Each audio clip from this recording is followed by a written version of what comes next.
হঠাৎ করে তোমাকে ছেড়ে আসিনি। তোমাকে ছেড়ে আসার আগে নিজেকে ভাবনার গোল টেবিলে বসিয়ে বোঝাতে হয়েছে অনেক কিছু। হুট করে ভালোবাসা যায়, কিন্তু হুট করে ছেড়ে আসা যায় না। মেনে নিতে নিতে, মানিয়ে নিতে নিতে ক্লান্ত হয়ে যখন আমি আর নিজের সাথে পেরে উঠছিলাম না, তখন দূরে সরে এসেছি।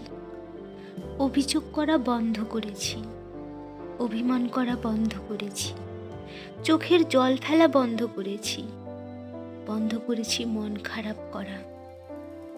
তারপর অনেক দিন পর ঝাপসা চোখ মুছতে মুছতে সব ভুলে, সব ছেড়ে চলে এসেছি। তুমি একদিন উপলব্ধি করতে পারবে, একজন ছিল।